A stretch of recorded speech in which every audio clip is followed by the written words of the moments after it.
Okey, Assalamualaikum semua. Hari ini saya dalam program masterclass day one, dan pasal apa kita akan buat konten masa ke masa. Satu ialah kita akan sentuh pasal konten masterclass ataupun apa soalan yang dikeluar, so kita komen balik dan akan publish kepada YouTube. Tapi pada masa sama juga saya akan buat satu program di mana sehari ni kita bersama Aziz. Kali ni Aziz. Kalau kita akan tukar-tukar lah. Aziz, lepas tu kadang kita pergi pada Dani tu, Dani kat situ. Dia juga Zarin dah pergi mana entah kat belakang sana kan. Alright, so jadi sekarang ni kita berada kat studio.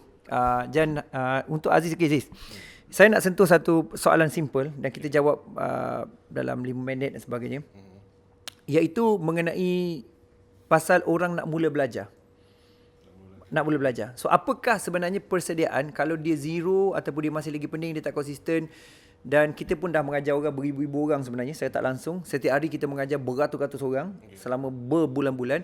Jadi apakah key penting kalau dia nak cepat berjaya dengan cara ialah belajar dengan kita? Apakah langkah-langkah dia kena buat? Apakah dari segi persediaan fikiran dia ke, jiwa dia ke, dari segi teknikal ke, usaha dia ke, macam mana? Tolong bagi tahu sikit tips pada kita punya audience kat luar.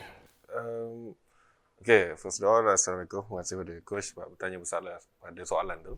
Jadi, berbalik pada yang soalan tu, dia bukan bermakna dia zero ataupun, yang ni pendapat peribadi. Dia bukan masalah dia zero ataupun sebaliknya. Sebab kita hidup ni memang kita sentiasa kena mencari ilmu dan menimba ilmu sentiasa. Yang itu yang saya fikirkan sebab selagi kita hidup, selagi itu kita kena kekalkan momentum kita untuk teruskan berjaya dan ilmu tu kita akan jumpa pelbagai. Tak kisahlah kalau kita dah mahir dalam satu bidang tu, kita nak mahirkan lagi sebab kita nak make result yang lebih better lagi. Jadi kalau macam kita nak pergi ke dalam industri yang lain, tak kisahlah industri sekarang kita sembang pasal forex, ataupun kita nak sembang sekarang kita nak pergi ke education, ataupun kita nak pergi ke bidang business pula, ataupun kita nak pergi bidang yang jadi trainer pula kan. Jadi dia perlukan dari step iaitu pada awal permulaan. Dia adalah sebenarnya kita bukan nak lihat permulaan. Kita nak melihat iaitu akhir kita ni adakah menjadi orang yang berguna ataupun sukses. Jadi pasal masalah isu nak menimba ilmu ni, yang ni mentaliti orang lah. Saya dapat mentaliti orang ni, oh kalau aku nak pergi ni kena join kelas lah, apalah. Saya cakap benda tu semua tu memang kita kena buat sentiasa pun.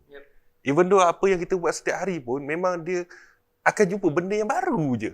Dia tak semestinya start pada zero, tetapi siapa yang nak mulakan dalam satu bidang tu nak lebih more proven ataupun berjaya, dia kena buat benda tu habis-habisan. Maknanya pada awal sampai akhir, sampai kau rasa sukses dan kau grow pula, kau membantu komuniti yang lain pula, membantu komuniti untuk sukses macam kau juga. Itu yang kita nak sebenarnya. Kau di dalam kita punya komuniti lah. Dia satu sudut tu ialah apa yang saya boleh take out daripada ringkas daripada Aziz cakap, dan kita cakap ni tak ada skrip, tak ada apa, cuma sebab kita nak bagi genuinity daripada kita punya bukan kerohanian jugalah, daripada segi dalaman punya pengalaman. Iaitu satu ialah kena tahu ending kat mana. Awal-awal kena tahu output dia. Maksudnya kau nak jadi apa sebenarnya. So kena clear kat situ dulu. Bukan pasal start dulu yang last kali tu. Mana akhirnya apa yang nak jadi, tu satu. Lepas tu nombor dua ialah, dia walau macam mana pun belajar ni dia kena berterusan. Dia tak boleh macam belajar sekejap, okay aku rasa cukup, aku dah pandai kan. Dia kena berterusan. Sebab sebenarnya even saya sendiri pun dalam bentuk mengajar pun setiap hari saya belajar. Sebenarnya dalam mengajar tu kita belajar. Dan bila saya tak mengajar, saya belajar juga. Saya pun spend pada masa benda-benda yang banyak juga. So discussion antara kita pun kita belajar.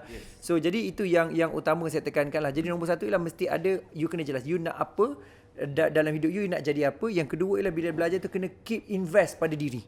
Itu cara you grow, dan dengan cara ni dia akan dapat result saya. Dengan dapat result. Okay, ada tambahan untuk last? Ada tambahan yang saya fikirkan. Macam kita dalam komuniti dalam forex RTFTT, yang saya nampak kan orang yang sukses yang first ialah orang yang sukses, dan saya nampak dia punya perjalanan itu, which mean kita pun sama juga. Tetapi yang saya nampak benda kita bila kita buat kelas, dulu kita selalu buat sesi live. Sekarang kita buat sesi kelas. Kelas ni memang kita nak jumpa orang yang lebih more proven dan jumpa orang yang baru. Tapi yang dari segi side angle yang saya ada letakkan satu guideline, which means saya rasa kita semua letak satu guideline sebagai trainer. Kita letak ialah orang yang nak sukses ni, dia setiap kali program apa yang kita lakukan mesti orang yang sama. Betul. Yang contohnya yang saya nampak kan, orang ni bila yang selalu join kelas yang program yang apa, tak kisahlah bukan setakat kelas, program apa yang kita buat, sesi live ke, sesi yang percuma, sesi yang berbayar, ada je muka orang ni. Dan orang tu pula tunjukkan proven, dia angle dia tak kisah pada age pun. Tak kisah pada umur. Maknanya dia ada, maknanya dia akan tunjukkan show dia punya konsisten, tunjukkan perubahan dia dari segi angle, bukan dari segi angle duit saja, mana dari segi betul penampilan, dari segi cara bercakap, dari segi gaya dia punya trading. Kalau kita kata forex kan, dia improve, dia tak kisah pasal umur. Macam kita ada sekarang ni Puka umur yang lepasan SPM, dia dah join kita punya program iaitu yang berbayar punya. Ini yang kali kedua dia join masterclass, yang hari tu basic intensive, yang ini ialah masterclass. Dia berjaya proven kan dari segi dia punya cara penyampaian dia, cara bercakap dia, dan saya yakin dari segi dia punya gaya trading pun dah improve. Dari seorang yang katakan umur yang orang kata, oh kalau kita dah berumur ni kita susah nak ilmu. No. Pada saya ada seorang tu nama dia Abang Lan, dan ada seorang lagi nama Ayah Man lah, tapi Ayah Man saya tak dapat information. Dari segi Abang Lan, dia mampu membuat profit yang bagus. Tapi dari segi penyampaian dia pun solid. Dia selalu join. Dan sekarang ni pula, dia invest dari segi dia menimba ilmu, iaitu dia buat kelas basic intensive, and then dia join kelas master class, and then dia join copy trade. Dan daripada hasil situ juga, dia ada cakap matlamat dia. Dia cakap, aku ni, kalau aku dah join dalam bidang forex ni, aku at least aku nak tunjukkan pada anak aku ni, aku berjaya. Yeah. Yang aku ni tak bekerja 8 tahun sebab Abang Lan dia ada background yang berbeza lah. Background berbeza, dia jatuh bangun kita dah tahu. Maknanya yang inner lah, yang inner kita dah tahu dah. Jadi dia nak buktikan pada anak-anak dia yang dia ni, umur dia ni sebagai seorang bapa, umur 50, dia mampu tunjukkan yang terbaik pada anak dia. Yang tu saya nampak lah. Yang kedua pula, berdasarkan statistik, maknanya berdasarkan apa yang kajian yang kita dah buat dari segi sektor kerajaan, dari sektor swasta, dari sektor finance yang saya nampak kan, majoriti orang yang problem ni umur 35 ke bawah. Dari segi risk management money lah, mana duit lah, duit income tu, tak kisahlah gaji besar mana pun, yang saya nampak kan, ada orang kan, dia gaji income besar lah. Income dia per month, gaji dia sebagai orang yang berkejaya, 40,000 per month. Tak campur hilang ke? Campur-campur hilang kata dalam 70,000, 80,000. Dia pun sangkut dari segi duit dekat management. Dan orang tu yang problem. Jadi kita nak macam tu. Dia key kan. Saya ingatlah salah satu, kita habiskan kat sini. Iaitu salah seorang yang saya kenal dan saya sangat hormati, di mana saya takkan sebut nama dia kat sini lah. Saya takut isu sensitivity sebagainya. Dia kata ialah yang really matters, it's not how much you can make. Yes. Yang matter lah is not how much you make, but how much you can keep and invest. Yes. Itu key dia. Alright, so jumpa lagi. So untuk pengetahuan you, sebenarnya masterclass ni kita sangat baik hati. Saya nak bagi itu, you tolong komen kat bawah ni, iaitu apakah outcome you, apa you nak jadi.